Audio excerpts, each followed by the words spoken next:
Peraí. Muito bem, parabéns.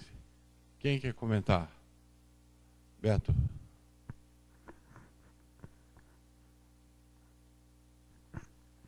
É interessante, nós trabalhamos com esses pacientes aqui no ambulatório de endocrinologia e fizemos também uma pesquisa de placa nas carótidas de pacientes absolutamente assintomáticos, encontramos 19% de achados nesse tipo de paciente. Então, realmente, se você procurar doença coronária ou doença arterial, ateromatosa, no paciente diabético, é muito fácil de encontrar, né? Esse número é muito similar ao encontrado também num estudo com cintilografia. Agora, o que fazer com esse paciente, já que o paciente já está no nível máximo de tratamento, né? Quer dizer, o conhecimento da doença, desde que você não encontre uma doença coronária significativa, não vai mudar muito o seu empenho em tratar. Eu queria chamar a atenção, tem apenas um estudo que foi feito na Inglaterra, avaliando o custo-efetividade dos exames diagnósticos no paciente diabético assintomático, e que apontou que, pelo seu baixo custo, o eco de esforço seria uma modalidade interessante para o screening de doença coronária significativa, né? Quer dizer, então é uma possibilidade aí pelo seu baixo custo.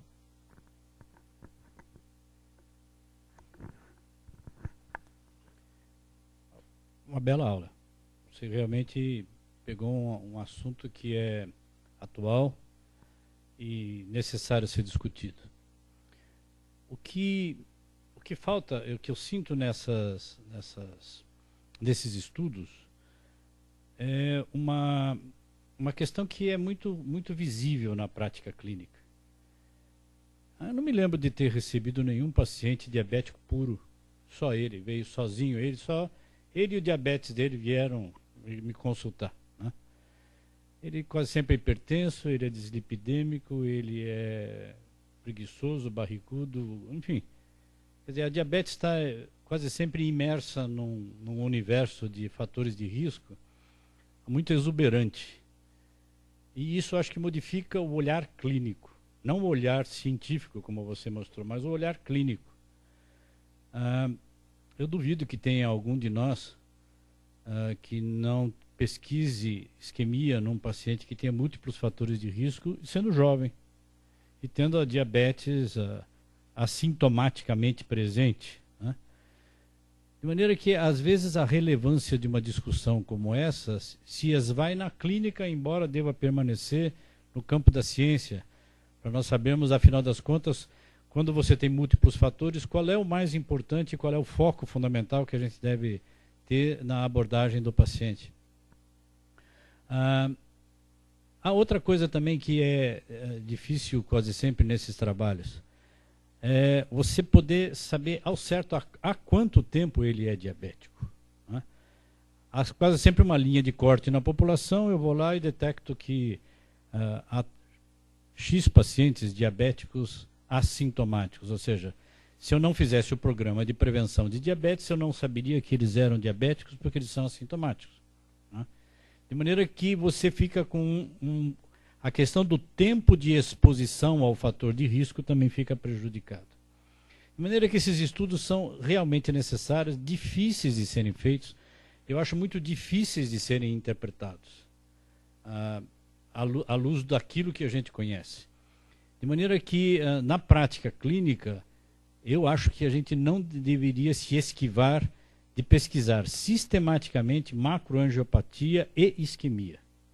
E, a partir daí, fazer o planejamento de acompanhamento desses pacientes. Né? Você mostrou toda a complexidade e as dúvidas que os próprios guidelines apresentam quando eles estão tentando ajudar os clínicos ou as pessoas que estão na prática clínica a ter uma atuação um pouco mais eficaz ou um pouco mais objetiva, vamos chamar assim.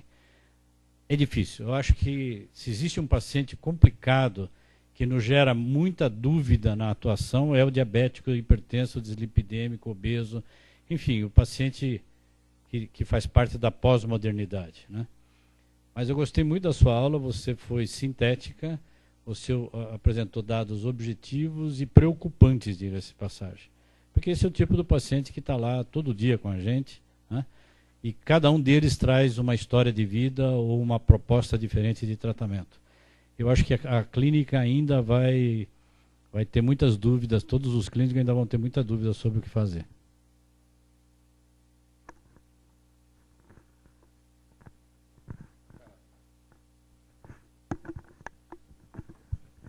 Gabriela, parabéns, a aula muito boa.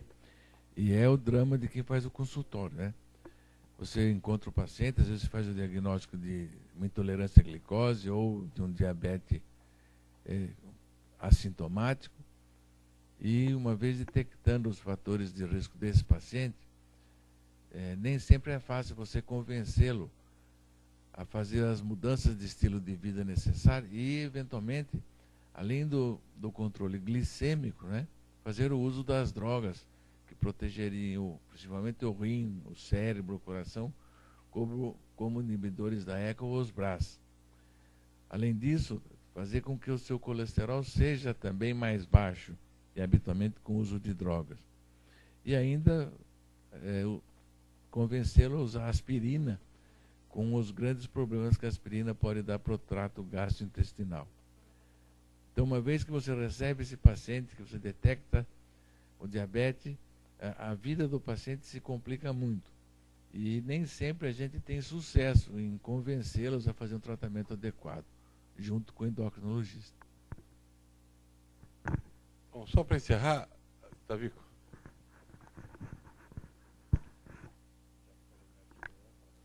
Não, eu estava aqui comentando com o Beto e acho que a gente sabe que é muito difícil estratificar o risco do paciente diabético. Tem um estudo que saiu no American Journal of Echocardiography, acho que há 1 ano atrás, mostrando que o ecoestresse consegue diferenciar pacientes sintomáticos diabéticos de alto e baixo risco. Então, conseguiu identificar, caso o ecoestresse seja negativo, pacientes que viriam a não ter eventos e você poderia fazer uma estratégia não invasiva. No último congresso de ressonância magnética da Sociedade de Cardiologia de Ressonância Magnética que teve início, nós apresentamos um trabalho semelhante a esse que o Beto estava comentando aqui comigo, com ressonância.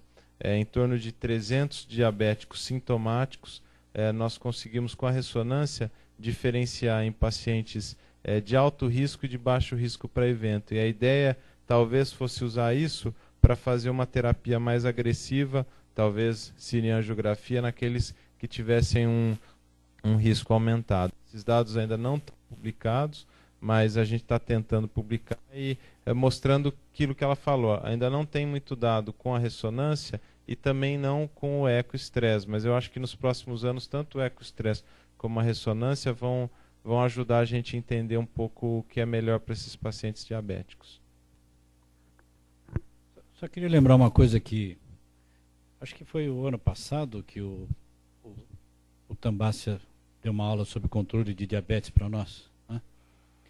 E uma coisa que ficou muito marcante naquela aula do Tambácia foi o fato de que o controle intensivo da diabetes piora a vida do paciente e traz mais complicações, talvez pelo uso intensivo de medicação. Ou seja, sempre nós temos que lembrar que nós usamos medicação.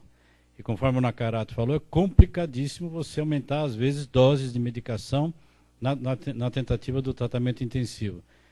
E talvez a gente devesse olhar esse tratamento intensivo de uma outra forma, talvez não tanto com medicação, mas muito mais com controles mais adequados, né? Para encerrar, eu gostaria de fazer só um pequeno comentário do diabético assintomático. O diabético sintomático tem pouca dúvida. Tem uma série de estudos que mostram. O diabético assintomático, ele é um problema grande, porque ele tem um risco alto.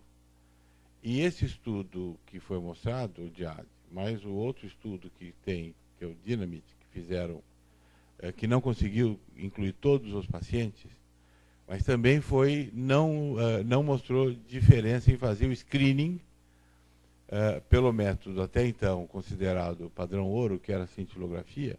Esses estudos foram planejados entre 2000 e 2002, trouxe um problema. E tem uma publicação de 2005 da Mayo Clinic que talvez seja o melhor resultado do ponto de vista clínico, para quem é médico comum.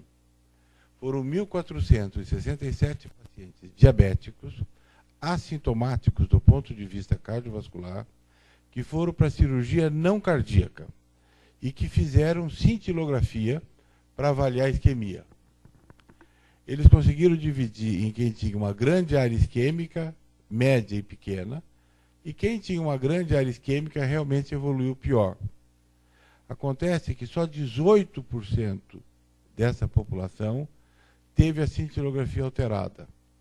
E entre os que tiveram alterada, dos 18, só 6% tinham uma grande área isquêmica. Portanto, na população de diabético assintomático, o teste indutor de isquemia, por qualquer método, ele vai ser pouco custo efetivo.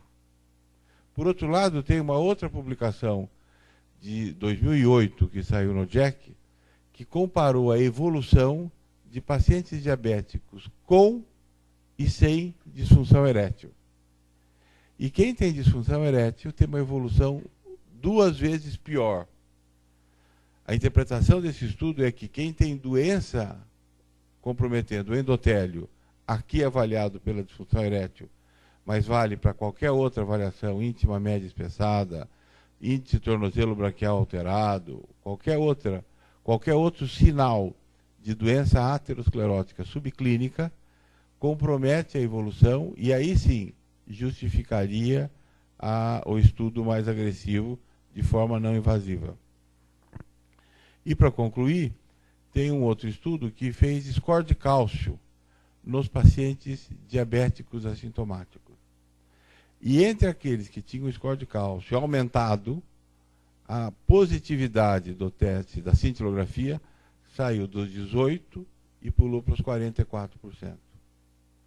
Então, ao se fazer a avaliação clínica de um paciente diabético assintomático do ponto de vista cardiovascular, é obrigação do cardiologista procurar doença aterosclerótica subclínica por todos os métodos que ele puder fazer. Íntima média da carótida,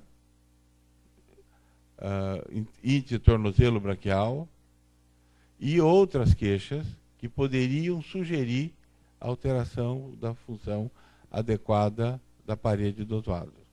Aí sim, o teste não invasivo, mais sofisticado, eco de estresse, cintilografia, ressonância, não importa o método, vai detectar uma população de maior risco. Se alguém mais quiser fazer algum comentário, Biteca. Queria perguntar para você e para o Beto. Eu acho que uma das coisas que, pelo menos na clínica, a gente pode fazer é que se o paciente tem diabetes, ele é vasculopata, ponto. A questão é determinar em que fase da vasculopatia está. E eu já tive a oportunidade de conversar um pouco isso com o Beto, a importância da carótida para avaliar isso. Ou seja, se ele tem inflamação carotídea, eu posso dizer que ele já tem vasculopatia. E é uma vasculopatia em fase inicial. Lógico que se ele já tem score de cálcio, ele já tem uma vasculopatia avançada. A questão toda é, isto mudaria, através daquilo que a gente dispõe hoje, a velocidade de deterioração? Ou seja, há alguma evidência de que ao pegar uma carótida inflamada, eu consigo desinflamar e, portanto, impedir essa progressão? O que a gente tem sobre isso? Porque isso é extremamente... Eu acho que a questão de procurar vasculopatia é achar. Né? Cada vez mais os métodos mostram isso. O que a gente tem de informação sobre isso? Em relação ao diabético, a carótida ela quase sempre está espessada, né? Então, estudos de regressão de carótida, especificamente no diabético, às vezes estão no grupo que foi estudado, mas não especificamente o diabético. Então, o achado de regressão na carótida diabética, nós só obtivemos em pacientes na cirurgia bariátrica, que o impacto é muito maior e acabou reduzindo a íntima média mesmo de pacientes diabéticos, né?